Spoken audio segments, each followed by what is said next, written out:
All right, Tim. How you doing, man? Just So yeah. my premise and the reason why we had this discussion earlier today, and I said, you know what, let's go ahead and put a podcast together and just have this discussion. Yeah. My premise is that the Generation X, but more so the millennials and those whatever comes after them, are burdened, and we have a much longer runway and a much higher mountain to climb in the U.S. economy than did the what are we going to call the generation before the boomers? I mean, The they call bangers, themselves the greatest generation, but I think some people call them the silent generation, or what do we call them? the spending generation. Yeah. So our U.S. debt is currently 97% of GDP. It's not bad, So right? my theory or my premise here is that those that voted to increase our debt have spent their children's inheritance and therefore strapped us with an enormous debt load that is going to make life tougher for the future generations. Mm-hmm. Mm-hmm. And there is a frustration among younger people that they can't afford a house and they can't have the same expectations. You know, the American dream is to, get married in your 20s and buy a home and have children and be able to, hopefully afford all of this on a single income. Currently, first time home buyers are almost 40. Mm-hmm. And the ability for people to raise a family and to have a normal life and afford a house on a single income is out of reach for most Americans. And I think that there's a growing frustration around the choices that were made to increase our debt and to increase our spending and our tax burden, and also just uh, printing money to devalue the dollar. And it's now made life tougher for the younger generation. Well, I think first of all, you had the first misconception about the American dream. Let's talk what it is. And what I mean by that is that the younger generation that's out there today have realized that, you know what, we don't want to be nailed down with a family. We're not ready to get married. We want to buy a So it's house all right a choice. away. I mean, honestly, the majority of younger people get married in their 30s, Brian. I mean, Okay. let's just begin that concept, Could you okay? make the argument that some of the reason for that is They pushed it back. That's all it is. some of it is by choice, some of it is cultural, but some of it is also the fact that people in their 20s don't feel like they could afford a family or to take care of a spouse. I don't know if that's and the and case. and that they're focused on their career to sort of get like two, instead of jumping right in, they want to get two or three rungs up the ladder before they decide to commit to a family. I think the younger generation have realized that, you know what, they want to be able to seize life, enjoy the living hell out of it early on.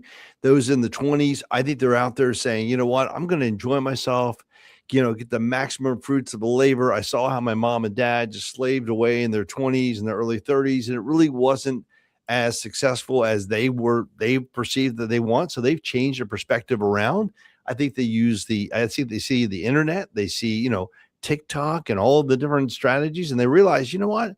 People are out traveling. People are having fun. They're having experiences. Let's have those experiences first before we have our children and our families. I get it. It makes sense. That's number one. Number two, more Americans today are going to college. If you went back into the 60s and 70s of 80s, people weren't going to school. What did they do? They got a trade. They were electricians, they were plumbers, they're HVAC, etc. So that was the lifestyle. I would say that whole, if you will, seesaw has changed, where it used to be so many people went in the trades and so many people went to colleges, and it's like flip-flopped because people perceive it, if I go to college, I'm going to make more money, which you and I both know is not always the case. I think the American people have been misled by that dream. That promise that you go to school, you're going to make 3 times the money. I think that's what I call bullshit. That's just my Okay, so opinion. then your argument is that people should not go to college; they should get a trade. No, my argument is people need to think through what their long-term strategies are. Most people jump in and say, I'm going to go to college. And the problem is that first year or two, they don't know what they're doing. They're carrying on a boatload of freaking college debt. Then all of a sudden they look around and they're like, oh my God, I got $40,000 each year of college. I'm going to do 2 more years. I'm going to owe But wasn't $120,000, $150,000. college much more affordable? Like you hear stories of people paying for their own college in the 80s and Sure. 90s And you because know it was what? like $15,000, Well, where now it's like, some colleges are $80,000 a year. if not more. And the reason for it is because student loans were made too readily accessible by the general public. The And they took general it, public. And I think and that's where sort of the frustration is, Tim. Was it the yeah, general public or was it the people who were, of age that you might call a boomer? Like they set this up out of nope. greed. I think You know? I think that 18-year-olds and 19-year-olds were taken advantage by the student loan administration. I know that's a total twist, I mean, right? those were bills that got passed through Congress to make it easier, more readily Right. available. For Weren't the school. boomers the ones who came up with these ideas? Well, they initially came up with the idea of how can we make college more accessible to the younger generation without giving them the proper guidance and understanding what they were taking on. That's my opinion. So I think there's a lot of misled, misunderstood situations that got people into bad situations long term, and now they're reaping the consequences. That's all there is to it. Yeah, the question is, where do you place the blame? Do you blame the kids I for don't taking blame. out No, these I loans, or don't. do you blame the people who put these scenarios in place, where those same people, when they went to college, could afford to work at a restaurant and pay for themselves to go through college, whereas today Right. that's not an option. And I think that's the mistake right there. We made it too accessible. We made money too easily obtainable. And then all of a sudden, what did the colleges do? They jacked up their prices. They jacked up the rates. Who in the hell is going to pay $50,000 to $100,000 a year for going to school? Not everybody needs to go to Princeton or to Harvard. I mean, let's call it what it is. I mean, my kids went to Salisbury, one of the best schools, University of Maryland public schools, colleges in the country. I would swear by them. I really liked the school. I liked the system, and it was affordable. And that's a big difference. My kids didn't go to to some crazy high-end school that's going to cost 50 to 100,000 a year, because we said, look, we're going to help you along the way. If you go to a local public school in the state of Maryland, we will assist you through the process. All right. So that's my opinion. So I think the American dream is not dead. I think it was postponed. And I think the younger generation has looked at that. So postponed meaning dead for those in their 20s and 30s. I think it's more realistic to be shooting for it in their 40s when they have family formations in play. I think that's the key right there, man. I really do. So People you're are calling you suggesting already that people saying are- that. Yeah. So you're saying most of it is a decision that people are making based on lifestyle choices. I'm arguing that a lot of that decision is being made because someone in their 20s and 30s who maybe went to college, maybe didn't, is finding the ability to get a job and support a family out of reach, and therefore choosing not to start a family and buy a house because they couldn't if they wanted to. Well, I think honestly, I don't think that's the case though, Brian. I don't think they were prepared to start to have a house. And I don't think they want to buy a house early on. Maybe I'm wrong, but most of the generations that I talked to, if you look at the affordability index, and I Right. want to put something up on the screen real quick. Yeah. Let's see if I can get this. All right, you see that? Mm-hmm. So this is the national price median household income index, Okay. showing affordability being not quite half, but at least a third or 2/3 more unaffordable than it was in, say, 1988. Now, is this national? And I think if you went back further and you went Yeah. back to like the 60s, it was even more affordable than it is today. And is this national figures or is this locality? U.S. Okay. National Home Price Index, median Yeah. household income in the United States, 2000, and looks like 87 through 2024, maybe 85 through 24. And do you know part of the reason for these stats that you're seeing here is because the majority of people are wanting to live in a city center. So let's just call it what it is. Boston, yeah, $1.2 million for an average sale price of a house. 9% of the population can afford to buy a house in Boston. Let's call it what it is, Well, man. let's stick with Maryland. Let's look at the average home in Maryland is in the fives right now. So $513,000 is the average sale price of a house in the state of Maryland for the year 2025. The median income, by the way, Brian, is $109,000. That's for household. Yeah, it's $109,000 is the average median income, not per household. That's per individual. Per individual. So for the state of Maryland? The state of Maryland. I looked it up earlier. It said actually with Tim DC brought metropolitan receipts. area. Tim brought receipts. He's ready.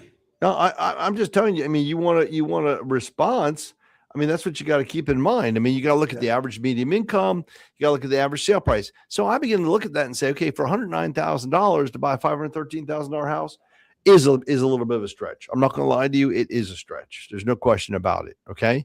But on the other side of the coin, that's only if they're buying in the DC metropolitan area, Montgomery County, the high end of Prince George's County, high end of Calvert County. But when you get into the areas of Charles County, St. Mary's County, you get away from the city centers, life is a lot more affordable. But that does mean that you might have a commute. Well, I mean, Brian, you know what? When I was a younger guy, I had a 2-hour commute each way every day. I lived in Angelo and I worked in Gaithersburg. Okay. I'm just telling you. I drove to Beltsville from Prince Frederick for 11 years. Okay. There you go. Then you know what I'm talking about, man. So I think there is a general perception of things differently in this day and age. And I think it's because of the influence that we have with the internet. I think people have different expectations. The internet has convinced people to feel sorry for themselves. That's what you're saying. No, I didn't say that. The internet has changed people's perspective. Okay. In what way? Into what they can potentially obtain or be.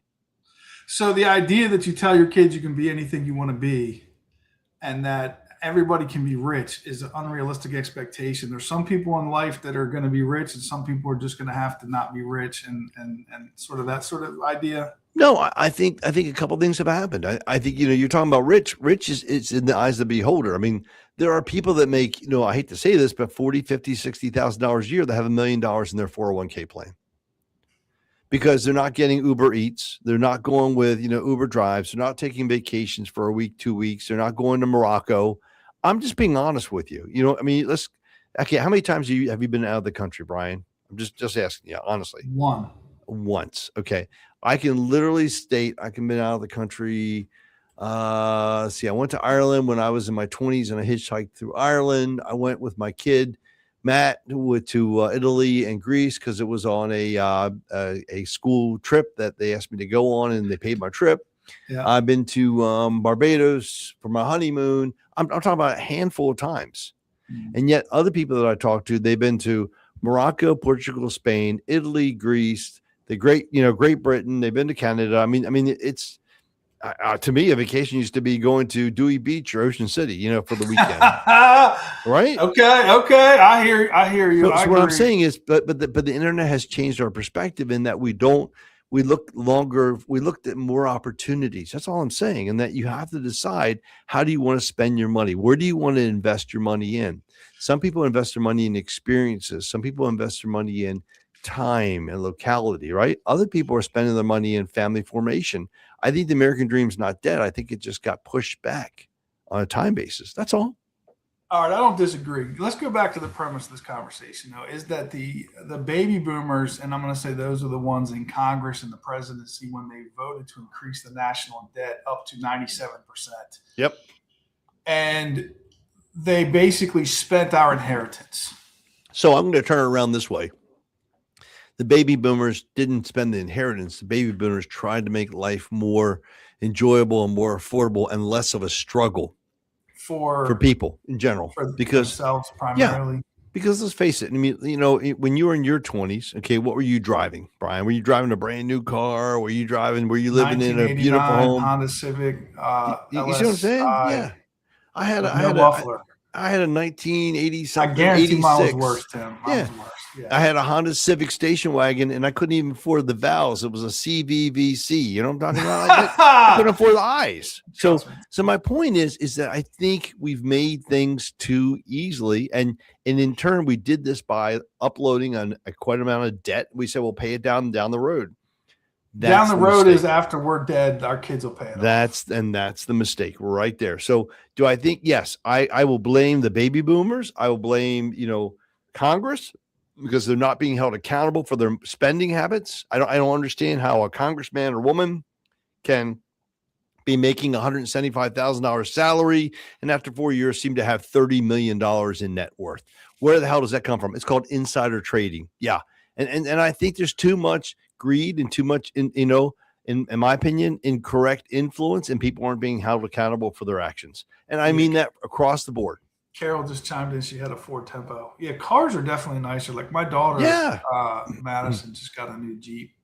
Her husband's driving a newer Mustang. Like they're definitely living a little different life. But I mean, they don't have to sacrifice the same way. Look, you know what? I don't know about you, but I used to pack peanut butter sandwiches. I mean, it was like I didn't go to McDonald's. I didn't go to the International Scottish restaurant, right? I mean, I brought my own lunch. I packed my own breakfast. I mean, it is what it is. My breakfast was, I remember, it's oatmeal. In fact, guess what I still eat today? Oatmeal, right? Because it's cheap. I'm a thrifty bastard. I mean, we'll call it what Tim it is a little thrifty, right? I will say. Tim comes from a different generation. Different generation, but also a different mindset. Like you're a saver, Tim. Right. And you're thrifty. I will agree. How many miles did your car have when you traded your last one in? I didn't trade it in. I gave it away. It had 324,000 miles. That's a lot. Dude, I mean, but why am I going to throw away a good car? I don't want a car payment. You see the average car payment these days? Yeah. I pull people's credit and I'm like, what the hell are you spending $1,100 a month on? Yeah, I will say this, Tim. I used to be a mortgage lender before I was in the real estate business, and I actually worked with Tim. And our job is to pull people's credit, so we would see, we'll call it under the hood, right? We can see the down and dirty what people are spending every month. And I did not see a lot of it back then, and I got out in 2014, just in time. But my son-in-law sells cars, and regularly people come in and leave out of there with $800,000 payments. No big deal. I said, what's the highest payment? It was like $2,200 a month. Somebody financed like a $100,000 truck. It's amazing what I see people buying these days. It really is. I mean, and I'm not talking about that it's anything fancy. I mean, a Toyota Tundra. I'm a truck guy, you know that. Yeah, well, how much is a Toyota Tundra? We could talk about too, because when you bought your Toyota Tundra back in 1999, it was probably like $28,000. It's now close to $100,000. I bet if we put up the same chart for how much cars cost compared to your income, it's probably way, way higher. So I'm gonna nail it to you this way, okay? And I just pulled up Toyota Tundras, okay? Tundra SR5s, brand new, $59,319. Now here's my question to you: why in the hell do you need a brand new Toyota Tundra? I can get a used one, 2023, for $43,000. A 2023 does 2 years really make a difference? No. I think people, their expectations are through the roof. I think they're wrong. And I think people don't understand the whole concept of maybe we buy something a little, a 2021 Tundra, $36,000. I'm looking at CarMax right here. Okay. So what I'm saying is I think we've incorrectly trained our younger population. And I think now, okay, I'm going to give you another idea. You ready? It's just like medications. Do you know how many times you look at advertisements and everything's it was $15,000 in 1999, by the way. Okay, 1999. Okay, in 2018, I bought my Toyota Tundra. It was $35,000. By the way, I paid cash. Okay, because I just saved. I couldn't stand it, and I didn't buy the luxury model. I didn't buy there's all these levels. You don't roll your windows up anymore, Tim. I know you probably did on your old truck. You don't roll your windows up. I have electric windows, but my point of the matter is, okay. But I have a basic. Okay, but I only have one. I can't even buy them that way anymore. My truck only has one lock. It's on the driver's side. I don't have the dink. You know what I'm talking about? I don't have You the have to heated open your truck door seats. with a key. No, I Yes open or it with a no? key. I mean, I don't You don't have, I have don't an have, unlock button on your truck. no, I do not. I mean, look, I can show you my keys. I'm not bullshitting you, dude. Right here. Here is my key. You see this key? See, I'm reusing my plastic bags, by the way, recycling. Why do People you don't have your understand that keys in a concept too. plastic bag? I don't. They were sitting there, but this is Okay. my key. You don't see a little ding, ding, ding on there, do you? No. That's my point. I think I think, I don't know how to put this, but I think we've set up our young people to fail. That's it right there. We've set our young people to fail. We've set incorrect perceptions, and we've given them the incorrect idea what life really is all about. It's not about materialism. It's not about acquisition. It's about enjoying life and Didn't they learn that experiencing from the life. parents though? Because the boomers were considered to be the generation that was No, we didn't. it was the me generation. It was all about me, and they sort of like spent their kids' Well, inheritance and the problem is we didn't spend any inheritance, dude. We just mortgaged it. We yeah, said, you "Oh, we'll mortgaged pay it. it down the road, You man." cash out, refied it, and took all the Yeah, money and spent it on. right. Well, a lot of it was wars, but a lot of it was also just to sort of prop up the dollar.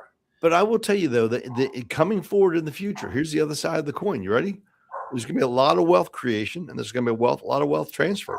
There's going to be a lot of baby boomers, and they're going to die. Mm-hmm. And when they do, that money's going to go to their kids.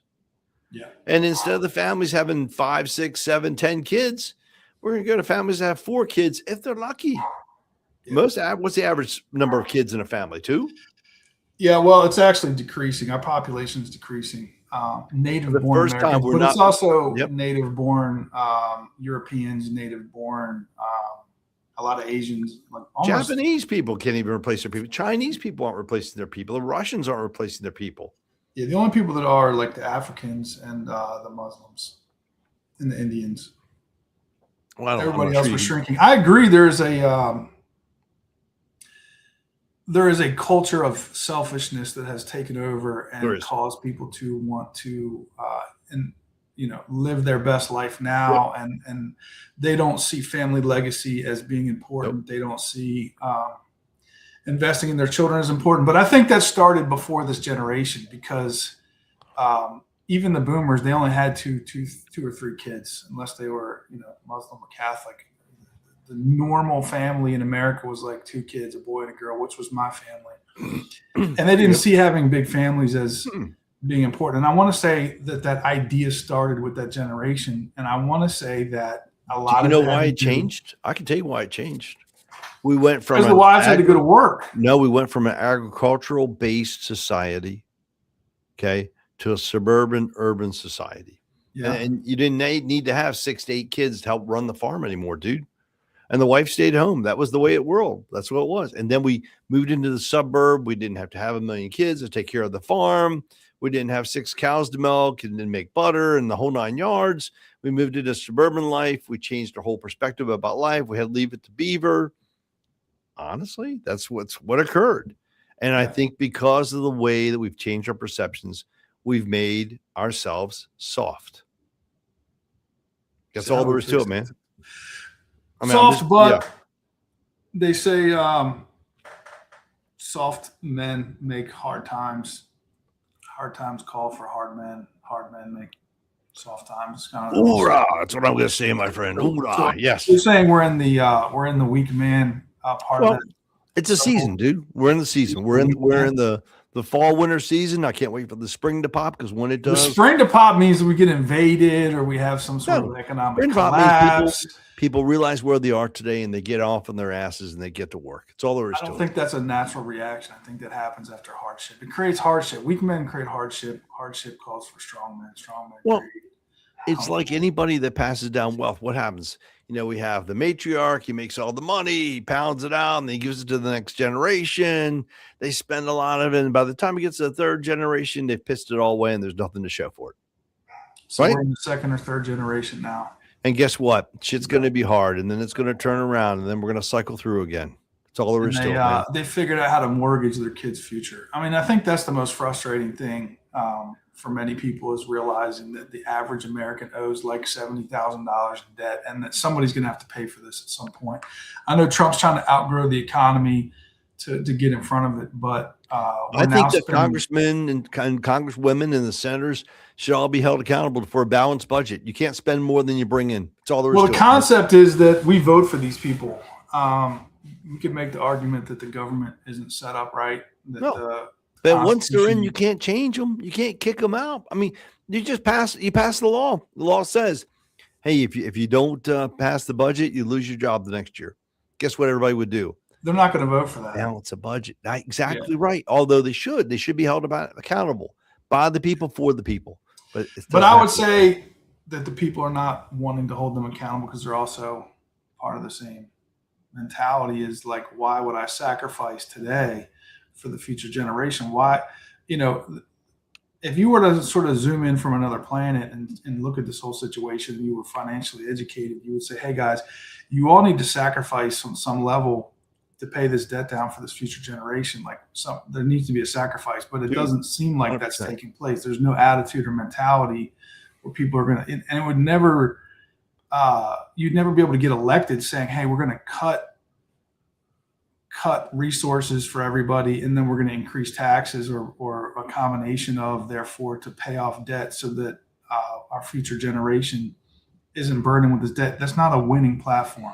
So I feel like it's a tough road to hoe. Yeah, but we have to hoe it. We don't have a choice. You know what I mean? So what's your advice for this generation coming up in the world, Tim? I would say do not be afraid of housing. Don't be afraid of making a commitment. Yeah, life is tough. We all had it tough, man. I don't care who it is. You're going to look back and say, I remember when the Severn River froze over in 2026 and we ice skated up to Annapolis. Dude, we all have the stories to talk about, right? I mean, think about it. At the end of the day, though, what it comes down to is you either have a choice. You can either live on your phone, live in your computer, live in some kind of computerized world, or experience life and the hardships that come with it, because with hardships come stronger experiences and things you can pass down in generations. I think the world's going to change. I'm excited to be here. And you know what? I just want to make America great again. That's all there is to it. All right, Tim. Well, I thought this was going to be a much more heated debate, Tim. No, dude. I ended up agreeing with you, Tim. I wasn't expecting that. That's crazy, man. What the hell? I do think that there is some blame to be put on the boomers. There's blame everywhere, brother. I don't care who you are, man. There's blame everywhere. But there is there's a higher hill to climb for a 20-year-old than there was in 1984. Let's end with that idea. That sounds like a plan, sir. All right, man. All right, Tim. Thank you for your time today. You have a great one, my friend. Get out there and kill it. All right. All right. Later, man.